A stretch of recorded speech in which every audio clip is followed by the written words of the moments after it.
Welcome to the Midlife Dating Without the Crisis podcast, helping both baby boomers and Gen Xers maintain their sanity and survive the online dating experience. If you're a single guy or gal who find himself back on the dating market, getting that second chance to an even better relationship, we've got your back. And now, from the 50 Dates at 50 studios, helping to bring the fun back into dating, here's your host, Paul Nelson. Hello, 50 daters. Welcome to episode 8, Victim of Oneitis. Today, I'm going to cover the glossary term known as Oneitis. This term describes how we have a tendency to fixate on one person when we're dipping our toes into the dating waters. I'll be reviewing the movie Leap Year from 2010, which demonstrates how many dating relationships start where the couple doesn't like each other, but then grow on each other as we get further into the plot. And it also has a great example, guys, for how you can continue to remain a mystery to your gal. In the potpourri segment, I've got the dating report for November and December of 2021. In it, I'm going to basically go through how Oneitis was creeping up on me due to the current Omicron dating conditions that are out there, as dates are really challenging to set up these days. Also in the report, I've got several examples of how important the phone call is in the 311 rule that we've been working with. As a quick review, 311, 3 mutual message exchanges on the dating app. You quickly move it to a phone call, 45-minute phone call, and then a meetup date. You'll see how important the phone call is as a filtering tool. By the end of this episode, you'll have an understanding of how to spot the Oneitis mindset in your dating and what you can do to avoid it. How can you walk it if you don't talk it? Our glossary of today's dating terms explains the language. Oneitis, a condition marked by single-minded behavior, such as fixating one's thoughts about current activities and future life events on one specific man or woman. These thoughts can be intentional or unintentional and occur well before the dating relationship has had a chance to mature. Examples consist of concluding that there is no other in the world like him or her, imagining what it would be like moving in together, and having them meet your family. Oneitis is dangerous in that you're likely to ignore or dismiss red flags and questionable behavior. Today's special, our chick flick, movie review of classic dating and relationship lessons taken from the big silver screen. Leap Year, released in 2010. The movie begins in modern-day Boston, where we find Anna, played by Amy Adams, bewildered that her boyfriend Jeremy, played by Adam Scott, has not proposed to her. Anna has a thriving real estate business, and Jeremy is a successful cardiologist. During a meeting with her father, Anna is reminded of a family story based upon Irish tradition. The tradition states that during leap year, on leap day, if a woman proposes to a man, the man has to accept. After a disappointing dinner with Jeremy, Anna decides to give the Irish tradition a second look. She follows Jeremy to his convention in Dublin, Ireland, to propose to him on leap day.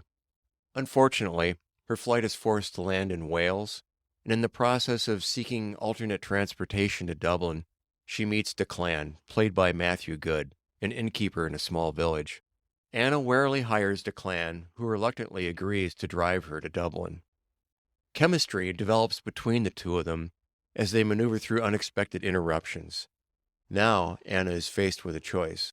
Now, the 50 Dates at 50 take on this movie is a testament to the fact that success in a professional career while gaining you social status does not necessarily equate to success in romance. One of the more significant lessons here, too, is how easy it is for one party in a relationship to get married for convenience and not for love. The movie has great scenic shots, a full storyline, and definitely has a feel-good message. The journey to Dublin is filled with bonding that's all about being in the moment. So you ask, why, Paul, do I need to watch this? Well, As many women in the dating community have noticed, men have a tendency to spill their guts as soon as possible, eliminating all mystery about themselves. Guys, I want you to notice that Declan plays his cards very close to his chest, thereby demonstrating his masculinity instead of talking about it. This maintains just enough mystery about him to keep Anna curious. The movie also illustrates how preparing a meal together can be very romantic.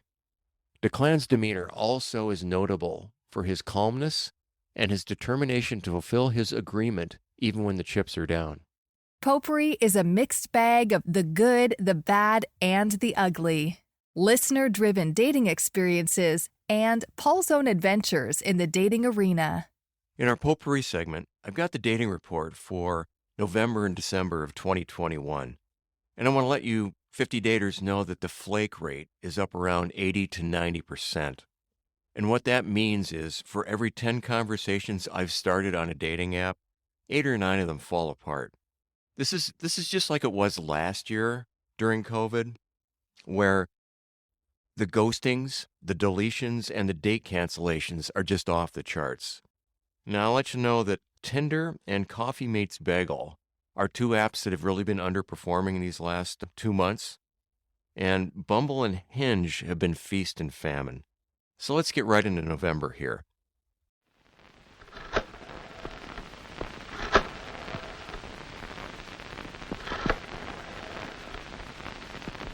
Hello, Mrs. Davis. This is Woody. Alan Woodruff. May I speak to Ann? How do you ask for a date? What about this? Ann? Well, how about a date? Well, really? No thanks, Woody.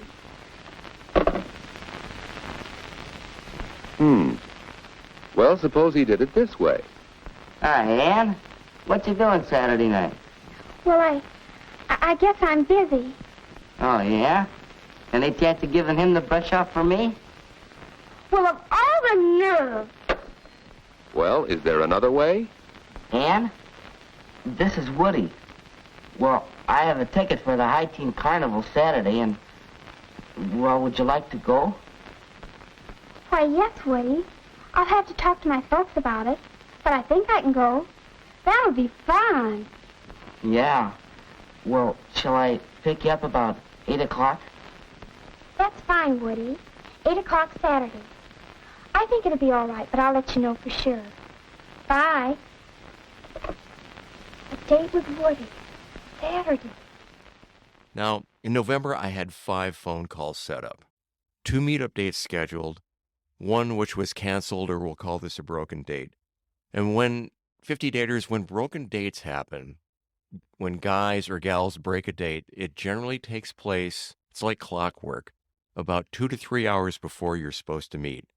So if you're going to look for the text that says, hey, I can't make it, that's the window it's most likely going to happen at. Let's go over some of the noteworthy phone calls that I had.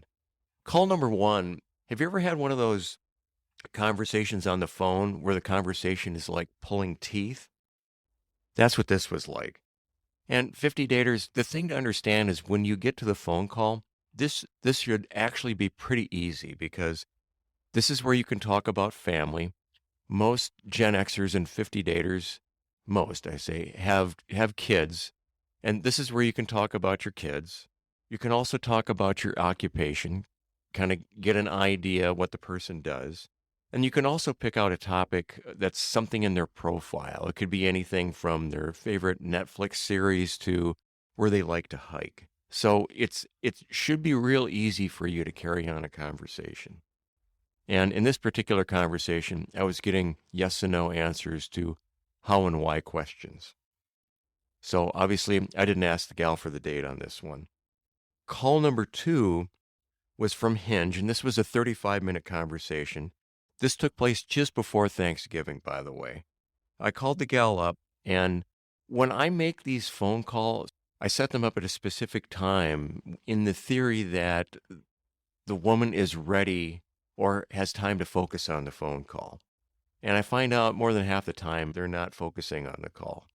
But in this case, when I called, she was out walking her dog and she had constant interruptions that were going on. She had a conversation with her neighbor who was out for a walk during our call and was absolutely not present at all in the conversation. So this was on a Wednesday, the day before Thanksgiving, and we agreed to meet up for a drink on that Saturday after Thanksgiving. She said her schedule was really cloudy because of all the family stuff that was going on, and to contact her on Saturday. So I sent her a text on Saturday to follow up. And when I texted her, the response that I got was, "Who is this?" with a question mark. And I said, "Hey, it's Paul from Hinge," just following back up. And her response was, "Oh, I was surprised that you called. I didn't feel a connection on the call. I'm not interested." Next call that was noteworthy was to a gal in central LA. This was through Hinge. And when this one was set up, the only time that she had time to talk was on her work break, and she worked at a hospital. So she had about 20 minutes on her break.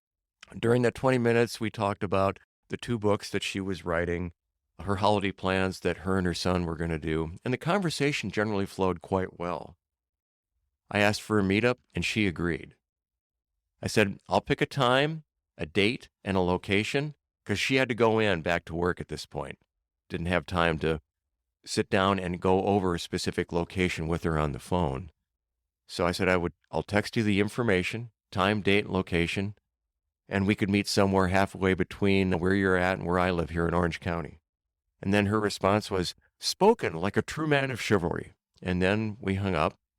What I ended up doing was going back to her profile real quick to double check her location to find a suitable place between the two of us, only to find out she'd already deleted me at this point.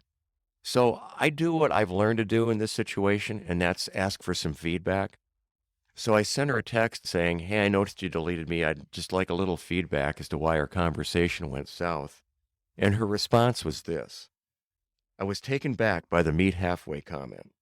I've dated many chivalrous men in Los Angeles who would never dream of asking me that." So she immediately jumped to conclusions. I was immediately sized up, put in a box, and eliminated.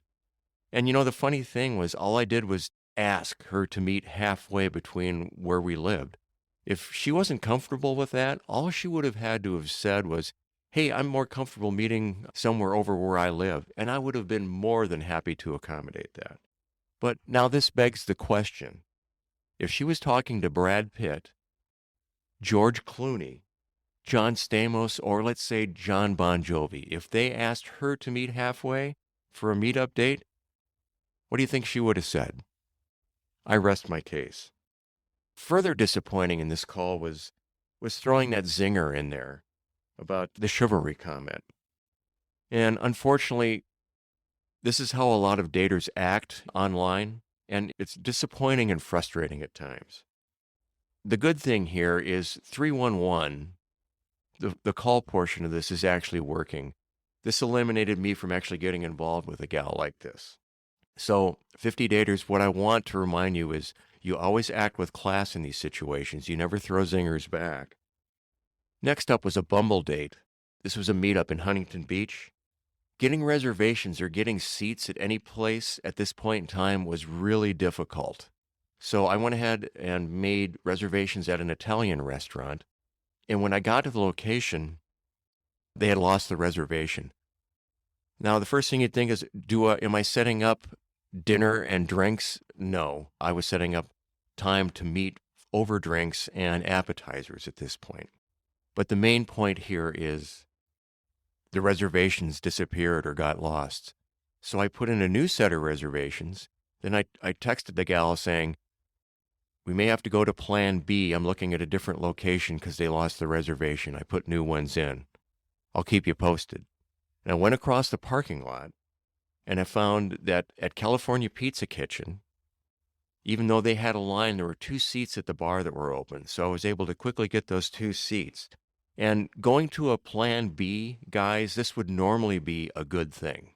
It shows that you can adapt to a situation in a positive way. And in my case here on this meetup, didn't turn out that way. I let her know the California Pizza Kitchen location just on the other side of the parking lot, so she met me there. Now, the conversation seemed to go okay at first, but she mostly talked real estate because that was her profession. And what I do when you have a meetup, you want to share stories. First meetup is story time. You want to tell about stories about yourself, and you want to ask the other person that you're meeting up to tell stories about them. But she kept steering the conversation back to real estate. So we mostly had a real estate conversation, which is bad because, again, we want to move back to personal stories. That's where romance, and that's where, if things are going to click, it's going to be in the personal stories department because you're sharing commonalities in life. So about 45 minutes into this, she goes, I'm hungry. Can we go back to the Italian place? And I looked at my phone, and they still hadn't sent me an update reservation for the new one I put in. So I let her know that they still haven't gotten back to me and that we would have to do, we'd have to have something here at California Pizza Kitchen. Now, I just want to let 50 daters know that the quick move back to the Italian place, this is what we call a professional dater move. And a mentor of mine, Doc Love, talks about professional daters. And I'll go into what a female professional dater, what they act like and what they do. A male professional dater is what we call a player, obviously. And in this case, the gal that I was meeting up with, so she had to settle for a gourmet pizza. And then the conversation seemed to end well, and there was a hug goodnight. Everything looked good. I asked her out 3 days later, and I got ghosted. Why did she ghost me? I don't know. One of the things that she did say several times was it was over between her and her ex, so it wouldn't have surprised me if she got back together with him. However, let me tell you a little bit about a professional dater. In the way Doc Love described it, and I've met many of these in my dating adventures since I've been divorced. Professional daters don't like meetups. They prefer full meal dates and a concert if possible. Many guys will adhere to this or do this because they're nice guys, and then when they call out for the second date, they end up getting ghosted. Pro daters, for the most part, they're out for fun and a meal, and they're generally looking to trade up on a regular basis. And again, I've met many, many professional daters. For December, I had 7 calls. 2 of those calls, the gals weren't available for them.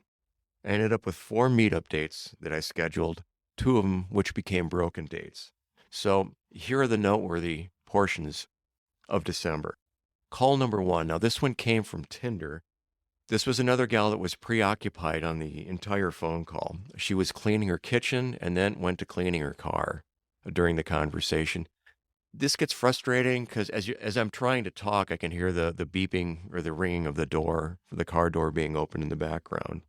She was extremely knowledgeable on the best happy hours, on what days, at what places, she rattled off like 6 different establishments. Now, Rachel Greenwald, in her book, Why He Didn't Call You Back, breaks down women's dating behavior into 16 basic categories.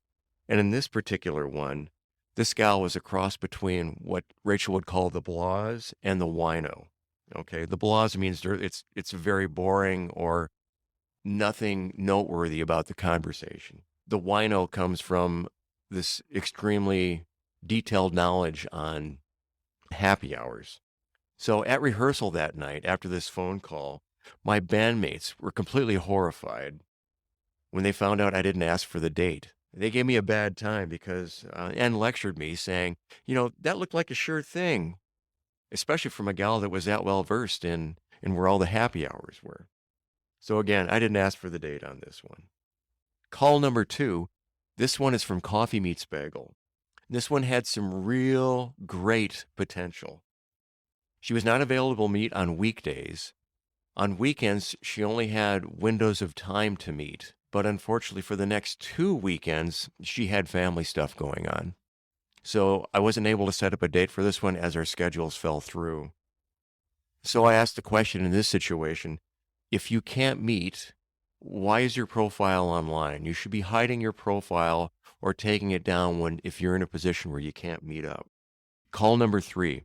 This one had some real potential at first. She volunteered that COVID had nuked her dating relationship and that she would most likely be dating the same guy had COVID not taken place. She commented how much the guy had changed. And this immediately put me into Oneitis. And the reason because of this is there were several similarities that she was talking about. I was in a dating relationship going into COVID that COVID nuked also. So immediately I started bonding in many aspects with what she was saying. And we were definitely in the same dating phase at this point. Then she started talking about travel. She said, yeah, I was in Washington, D.C. a couple of weeks ago, and then last week I was in Florida. And I'm planning a trip to South America for Christmas and New Year's. I think I'm going to go to Brazil. And then she went on to say, the men on Bumble, they're just not living up to my dating standards. She said, Paul, this call is like a first date, and I want to let you know that it takes me a couple of hours to get ready for a meetup. So if we're going to meet, it's going to be over dinner at a nice place and drinks. I let her know it was great talking with her, and I moved on. Let me talk about Rachel Greenwald's book again, Why He Didn't Call You Back. This gal fit into what is called the Park Avenue Princess category. And there was also a little bit of a touch of the why bother here. So obviously this gal was high maintenance, demonstrated discerning tastes and dating standards. It sounded like her dating expectations were pretty high to live up to, and I honestly have no idea what they were, but that's what's been telegraphed. So why bother? Next one was a meetup with a gal from Hinge. I could only schedule a coffee date for this one, so this one was a late afternoon. Oneitis got into this one also.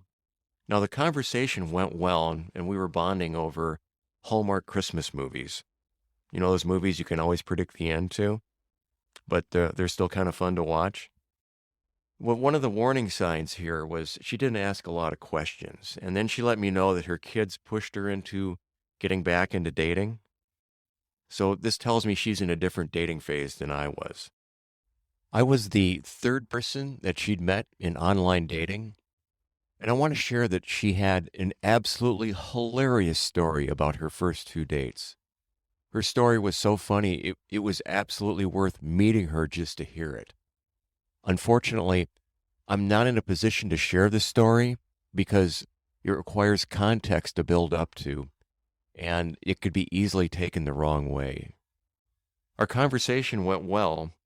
I went ahead and asked her out on a date 3 days later, and she turned me down. She said, I didn't feel a spark. Maybe I watched too many Hallmark movies, but I'm looking for one of those romances. Well, 50 daters, when you hear something like this, there's nothing you can do about it.